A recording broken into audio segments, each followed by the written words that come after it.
जितना कीचड़ उछालोगे उतना कमल खिलेगा। ये कोई रॉकेट साइंस नहीं है। अब मैं संबित पात्रा जी से विनय पूर्वक पूछना चाहता हूँ, संबित पात्रा जी इस तस्वीर को पहचानते हैं? मुझे लगता है कि आप पहचानते नहीं होंगे, तो मैं बताऊंगा आपको कि कौन है ये शख्स। के मुख्यमंत्री देखने नहीं गए तो राहुल जी का हृदय द्रवित हुआ और वो देखने चले गए। इतनी बड़ी शिला उन पर फेंक कर मारी गई, उनकी गाड़ी शत विक्षत हो गई। वो तो भगवान की कृपा थी और भोलेनाथ की कृपा थी कि कुछ क्षण पहले वो दूसरी गाड़ी में बैठ गए थे। बंद करो हाथ जो के ऊपर कितनी बड़ी शिला फेंक दी। ऐसे कौन सी शिला फेंक दी भैया राहुल गांधी के ऊपर? किसने? दोस्तों नमस्कार, आप सभी का स्वागत है और आप मेरे साथ देख रहे हैं एसके डिबेट। दोस्तों आजकल कांग्रेस पार्टी में एक फैशन बन गया है प्रधानमंत्री मोदी जी को गाली देना, लेकिन अब बात हत्या तक आ गई है। दोस्तों मध्य प्रदेश के कांग्रेस के एक वरिष्ठ नेता हैं राजा पटेरिया, उन्होंने खुलेआम एक जनसभा में बोला है कि प्रधानमंत्री मोदी जी की हत्या के लिए तत्पर रहना होगा। दोस्तों आज की डिबेट इसी मुद्दे पर होने वाली है। दोस्तों कांग्रेस पार्टी से अभय दुबे और बीजेपी से संबित पात्रा जी हैं। दोस्तों वीडियो बहुत शानदार होने वाली है, आपसे अनुरोध है वीडियो को अंत तक जरूर देखें। अगर वीडियो पसंद आए तो लाइक करें, शेयर करें, कमेंट करें और मेरे चैनल को सब्सक्राइब करें। चलो दोस्तों ओरिजिनल वीडियो स्टार्ट करते हैं। चलो भाई देखो अब मैं क्या करता हूं। देखिए अंजना जी, मैंने स्मृति जी के बयान को सुना। स्मृति जी ने एक प्रश्न चिन्ह लगाते हुए पूछा, क्या ये मर्डर प्लान सैंक्शन किया है क्या गांधी परिवार ने?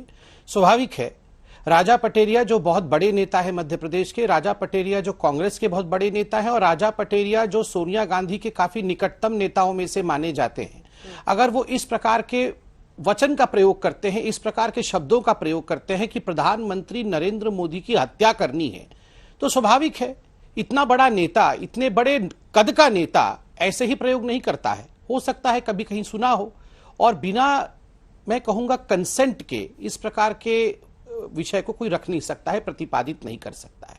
बहरहाल ये विषय नहीं है कि हमने रिएक्ट क्या किया, विषय यह है कि एक बार नहीं, दो बार नहीं, 100 बार से अधिक आए कुछ दिनों के अंदर जिस प्रकार की गालियां प्रधानमंत्री नरेंद्र मोदी जी के लिए, बिल्कुल सही कहा प्रधानमंत्री जी ने, शब्दकोश में ऐसा कोई गाली नहीं है जो प्रधानमंत्री के लिए प्रयोग न किया गया हो। आपने उन्हें अभी रावण कहा, आपने उनकी औकात दिखाने की बात कही, उन्हें नीच कहा, ये सब कुछ भस्मासुर कहा, ये सब कुछ कहा, ये गालियों की श्रेणी में आती है।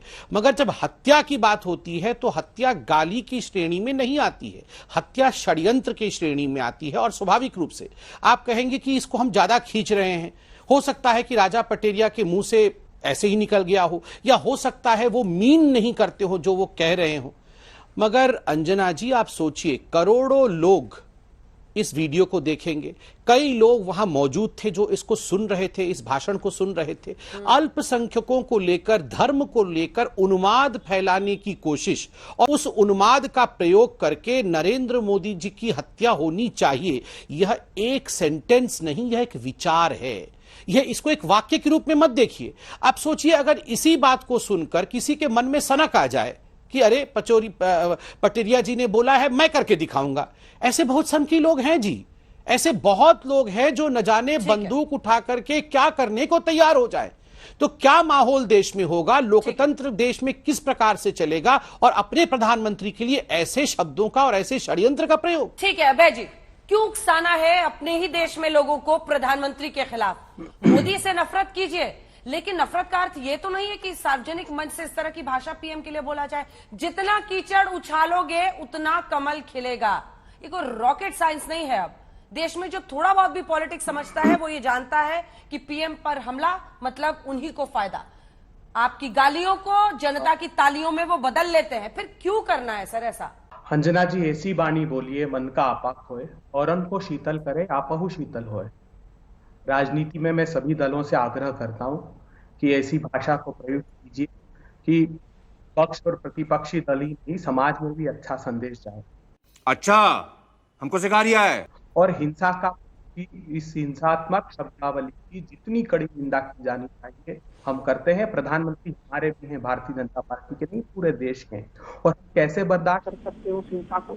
हम तो उस विरासत के लोग हैं जब महात्मा गांधी कहते थे कि शाब्दिक हिंसा भी बर्दाश्त नहीं। और हमने अपने वरिष्ठतम नेताओं को खोया है। आजादी से पहले भी मातंगी हाजरा हो, लाला लाजपत राय हो, इंदिरा जी को गोलियों से छलनी कर दिया गया, राजीव जी का शव। आपकी बातों से लग रहा है अभय जी मुझे कि आज आप एक्शन लेंगे राजा पटेरिया के खिलाफ, कांग्रेस पार्टी एक्शन लेंगे। मैं विनम्रता से कुछ बातें देश के सम्मुख आज रखना चाहता हूँ। महात्मा गांधी को हमने खोया है, और ऐसा नहीं कि पहली बार हुआ। राजनीति में इतिहास साक्षी है मुझे याद आया आज जब ये चर्चा प्रारंभ हुई तो 8 फरवरी 1948 को वल्लभ भाई पटेल का श्यामा प्रसाद मुखर्जी को लिखा गया पत्र, श्यामा प्रसाद जी लिखते हैं उनको कि मेरे 2 साथियों को जेल से रिहा कर दो, तो वल्लभ भाई पटेल कहते हैं कि जिस दिग्विजय नाथ और देशपांडे की तुम बात कर रहे हो, वो देशपांडे मुझे और पंडित नेहरू को सरे राह हत्या करने की बिहार की रैलियों में घोषणा कर रहा है, फांसी पर चढ़ाने की घोषणा कर रहा है। मैं आज पूछना चाहता हूँ भरी वेदना से, मैं जस्टिफाई कतई नहीं करूंगा इस बात की निंदा, चाहे वो कितना भी जस्टिफिकेशन दे, मगर ये भाषा स्वीकार नहीं। मैं संबित पात्रा जी से विनय पूर्वक पूछना चाहता हूँ, संबित पात्रा जी इस तस्वीर को पहचानते हैं? मुझे लगता है कि आप पहचानते नहीं होंगे, तो मैं बताऊंगा आपको कि कौन है ये शख्स। ये शख्स है गुजरात का जय भाई पटेल। जानते हैं क्या किया? भारतीय जनता पार्टी का महामंत्री। आप तो कह रहे हैं हत्या की बात, तो भाषा स्वीकार नहीं प्रधानमंत्री जी की। राहुल गांधी की तो हत्या का, नृशंस हत्या का प्रयास किया बनासकांठा के गुजरात में। उनका कसूर सिर्फ इतना था कि 3 दिन तक बाढ़ पीड़ितों को वहां के मुख्यमंत्री देखने नहीं गए, तो राहुल जी का हृदय द्रवित हुआ और वो देखने चले गए।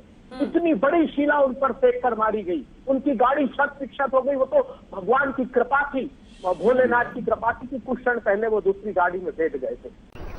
बंद करो, हाथ जोड़ के मैं मोदी साहब से गुजारिश करता हूं। वक्त आ गया है कि नरेंद्र मोदी की हत्या कर देनी होगी। कितने आसानी से इस शब्द को यहाँ पचा दिया गया, एकदम एक यहाँ पर प्रोफेसर जैसे अभय जी तो ऐसे प्रस्तुत हो रहे थे जैसे पता नहीं किसी कॉलेज में पढ़ाने आए हैं और हमसे कोई गलती हो गई है, हमें डांट रहे थे कि तुम लोगों ने तो ऐसे कर दिया वैसे कर दिया। मैं संबित पात्रा से पूछना चाहता हूं, मैं बोल रहा हूं कि ऐसे कैसे हो गया, ये आप लोगों ने ऐसे ऐसे किया, और राहुल गांधी के ऊपर कितनी बड़ी शीला फेंक दी। ऐसे कौन सी शीला फेंक दी भैया राहुल गांधी के ऊपर, किसने? और राहुल गांधी एकदम नृशंस हत्या, जो शब्द इन्होंने प्रयोग किया कि राहुल गांधी की नृशंस हत्या करने का प्रयास भारतीय जनता पार्टी ने किया, मुझे तो समझ में नहीं आ रहा है कौन से राहुल गांधी का कौन सा नृशंस हत्या और कौन सा शीला जाके राहुल गांधी की गाड़ी को कौन सा क्षत विक्षत हो गया, उसका पूरा का पूरा पर्दाफाश हुआ। तो उसका सत्य जो फेक न्यूज होता है और सत्य न्यूज का जो सामना हुआ वो आप भी जानती हैं, हम भी जानते हैं, उस पर डिबेट हुआ है। देखा दोस्तों वीडियो में अभय दुबे कितनी चालाकी से इस विवादित बयान से कांग्रेस पार्टी को बचाने की कोशिश कर रहे हैं। दोस्तों आपको क्या लगता है, क्या किसी नेता को प्रधानमंत्री मोदी के बारे में, देश के प्रधानमंत्री के बारे में ऐसा विवादित बयान देना चाहिए? कमेंट सेक्शन में कमेंट करके बताएं आपको वीडियो कैसी लगी। अगर अच्छी लगी तो लाइक करें, शेयर करें, कमेंट करें और मेरे चैनल को सब्सक्राइब करें। चलो दोस्तों मिलते हैं अगली वीडियो में। जय हिंद, वंदे मातरम, जय श्री राम।